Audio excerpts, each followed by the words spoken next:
Assalamualaikum Football United ringan sama tirang ala gua.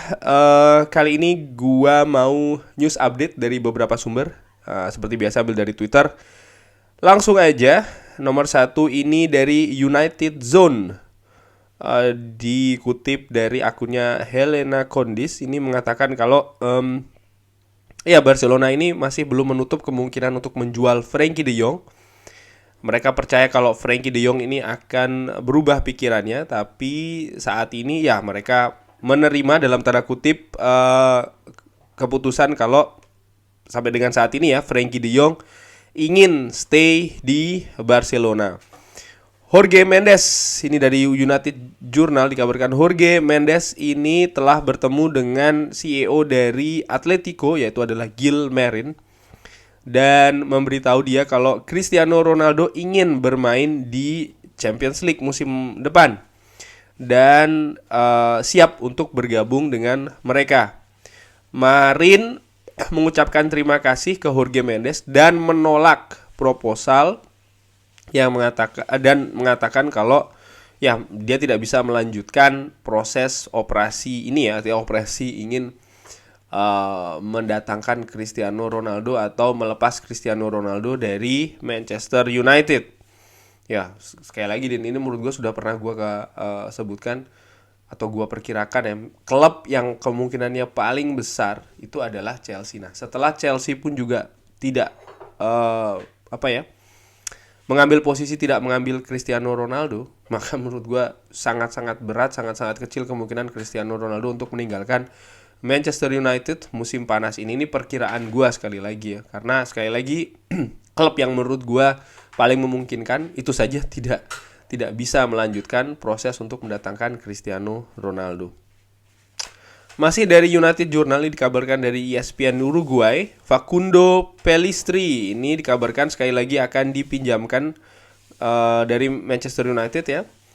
Tujuan kali ini kalau tidak Portugal adalah Italia. Facundo Pellistri pemain sayap yang menurut gue tampilannya cukup lumayan di pertandingan pre-season di Australia, dan masih juga ada rangkaian tour ya, apakah dia masih akan dimainkan atau tidak.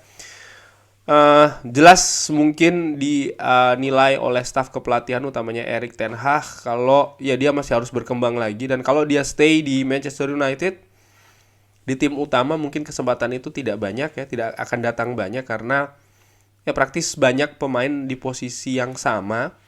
Kalau seandainya dia bermain di tim muda, mungkin level dia sudah berapa persen di atas mereka semua begitu ya. Jadi ya untuk supaya bisa berkembang lebih lanjut, lebih pesat dengan menambah jam bermainnya, menit bermainnya, ya tentu saja harus dipinjamkan ke klub lain.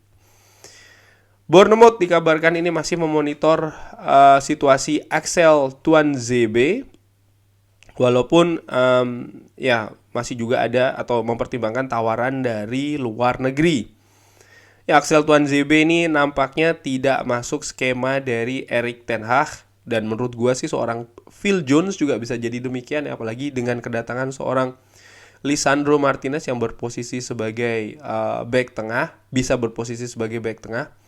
Otomatis sektor ini menjadi gemuk ya, bahkan terkesan overload, harus ada yang dilepas. Nah, sekarang tinggal dilepasnya mau seperti apa ini? Apakah peminjaman atau transfer permanen? Gua harapkan sih transfer permanen ya, sehingga bisa menambah pemasukan, artinya budget klub nanti yang mungkin digunakan untuk mendatangkan pemain baru selanjutnya ini bisa bertambah.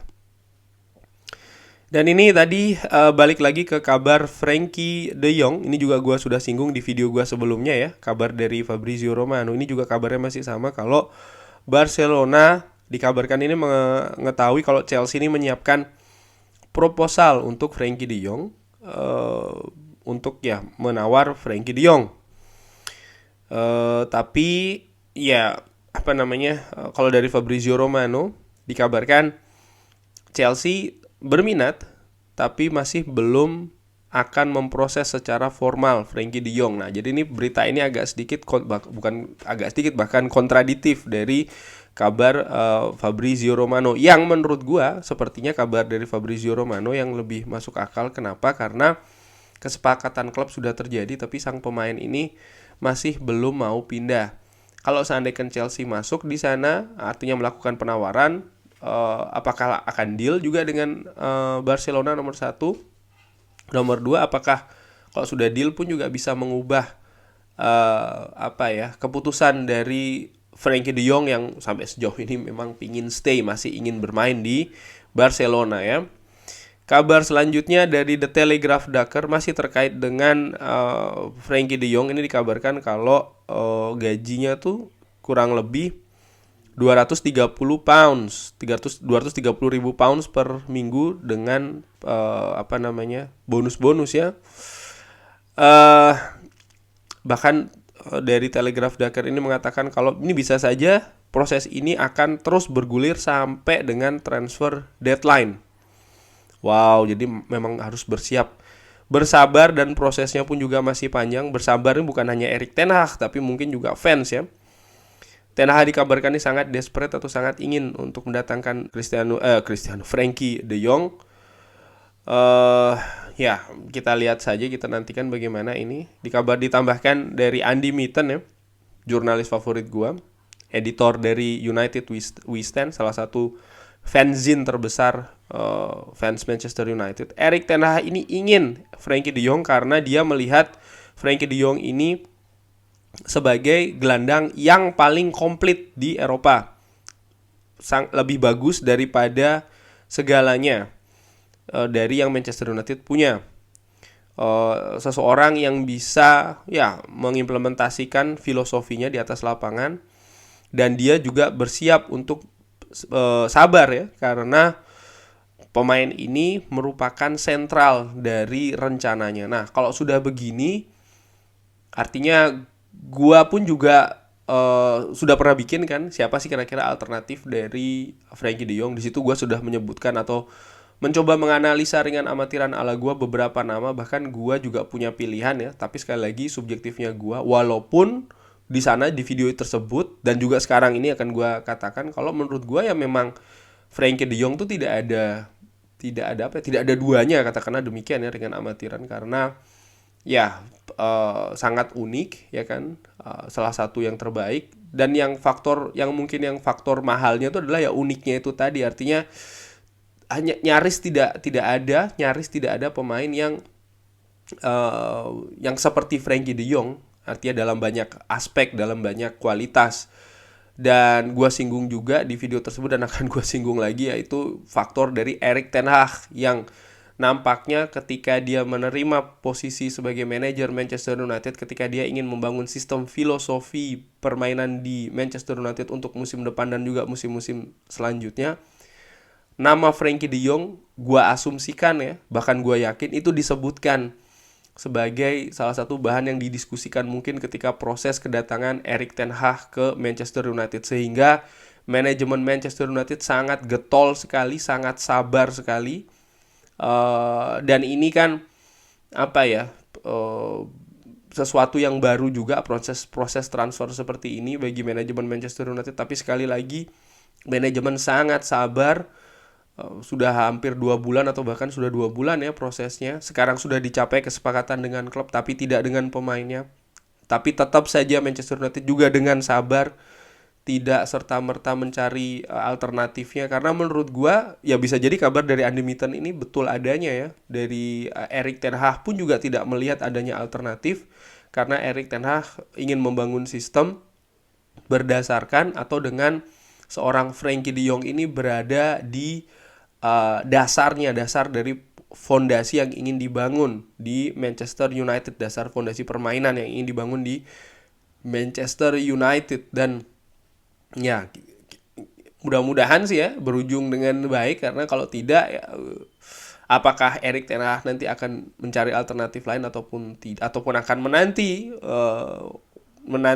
menunggu lagi, nggak tahu, mungkin di musim dingin atau musim panas. Tapi walaupun batas transfer juga masih cukup jauh ya, kita lihat saja, kita nantikan saja. Tapi kalau soal lini tengah, gua juga di dua video gua sebelumnya gua juga menyebutkan ya posisi itu menurut gua ya yang harus diperkuat selanjutnya, karena nampak betul di pre-season 3 pertandingan awal kualitas lini tengah dari Manchester United ini harus ditingkatkan.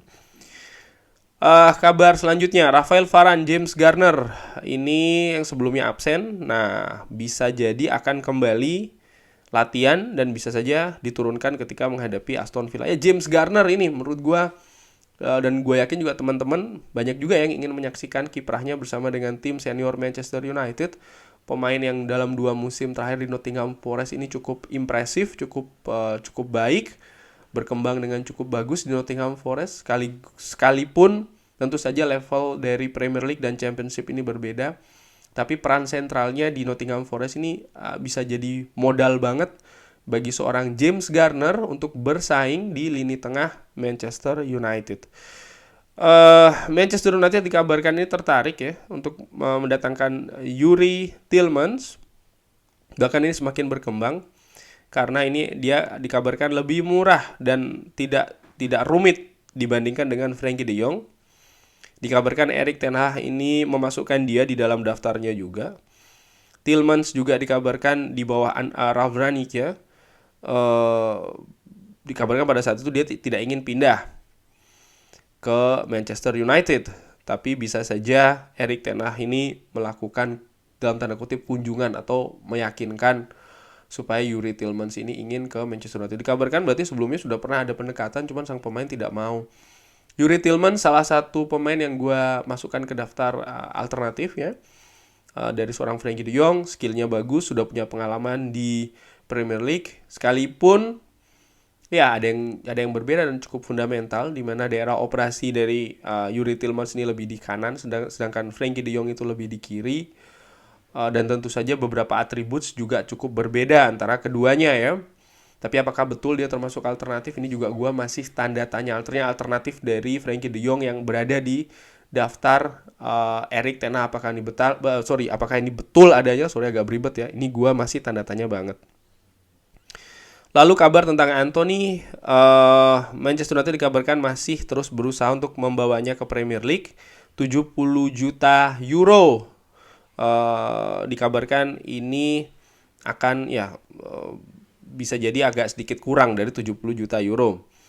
Manchester United masih berharap untuk mendatangkan Anthony.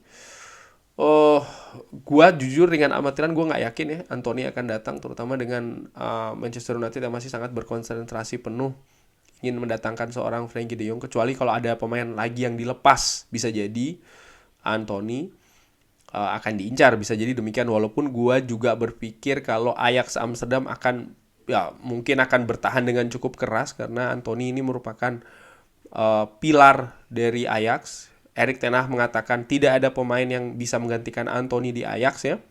Kalau seandainya lepas, musim kompetisi sudah hampir bergulir di Eredivisie. Artinya Ajax ini juga sudah melakukan pre-season, bahkan sudah bersiap melakoni piala Johan Cruyff Schal melawan PSV Eindhoven. Jadi menurut gue waktunya akan cukup singkat ya, dan bahkan gue berpikir Ajax konsentrasinya akan lebih untuk mencari pemain baru untuk memperkuat Ajax Amsterdam itu sendiri setelah musim ini cukup banyak kehilangan beberapa pilarnya ya, katakanlah Gravenberch, Mazraoui, Lisandro Martinez dan juga Sebastian Aller. Frankie De Jong masih ini kabarnya ya, kali ini dari harian Belanda AD.nl. Frankie De Jong dikabarkan masih sebagai beban ya bagi manajemen Manchester United, beban dari Barcelona, agak beribet. Dan ya masih dalam tekanan betul dari Barcelona untuk menerima tawaran Manchester United. Artinya dikabarkan kalau Barcelona ini masih betul-betul menekan ya Frankie De Jong untuk bisa menerima tawaran untuk pindah ke Manchester United, karena kesepakatan antara Barcelona dan Manchester United sendiri pun juga sudah diterima, cuman pemain masih ingin stay. Nah ini dia yang diharapkan oleh kedua kubu sekarang ya, bukan hanya oleh Manchester United saja tapi juga Barcelona, agar sang pemain ini mau pindah ke Old Trafford. Kabar terakhir ya, ini dari AFC Ajax, dari The European Lad. Kabar kalau Manchester United bek kanan Ethan Laird ini menjadi target terbaru dari Ajax. Kontraknya masih tersisa 1 tahun di Manchester United, dan nampaknya sang pemain juga dikabarkan berminat untuk pindah. Ya menurut gua sih Ethan Laird, sorry ya, minum dulu sebentar, bismillah. Dari penampilan di preseason menurut gua cukup menjanjikan, cukup potensial. Gua harapkan sih kalau memang kontraknya tinggal setahun ya diperpanjang dulu oleh Manchester United, baru kemudian dipinjamkan ke Ajax. Karena ya kalau memang betul Ajax berminat, artinya sudah punya rencana untuk Ethan Laird. Mungkin kalau adaptasinya bagus, maka menit bermainnya akan banyak dan ini cukup bagus untuk perkembangan pemain muda. Tapi kalau dilepas secara permanen, gue harapkan mudah-mudahan tidak ya, karena gue cukup suka sih, walaupun baru melihat cukup singkat ya penampilan dari Ethan Laird. Tidak cukup sering juga kan musim lalu dimainkan. Apakah musim ini juga dia akan promosi ke tim utama, ini juga masih tanda tanya. Tapi yang jelas sektor bek kanan ini kan butuh penguatan. Tampak seorang Diogo Dalot ini lebih dipercaya daripada Aaron Wan-Bissaka. Kalau kondisinya demikian maka tentu saja butuh backup ya untuk rotasi dan juga untuk lain-lain. Apakah ini Ethan Laird? Ini ya tadinya gue harapkan demikian. Cuman kalau seandainya dia ingin diberikan menit bermain lebih dengan mungkin dipinjamkan, gue harapkan dipinjamkan ke Ajax ya, makanya kita butuh penguatan lagi di sisi bek kanan. Karena ya gue melihat Erik ten Hag tidak cukup percaya dengan seorang Aaron Wan-Bissaka. Tapi sekali lagi Ethan Laird dijual ke Ajax, gue harapkan sekali tidak sih ya. Oke, kurang lebih demikian news update kali ini. Terima kasih sudah menyaksikan. Gue doakan semuanya sehat-sehat selalu sekeluarga, lancar-lancar rezekinya. Jangan lupa like, sholat, dan juga subscribe. Wassalamualaikum warahmatullahi wabarakatuh.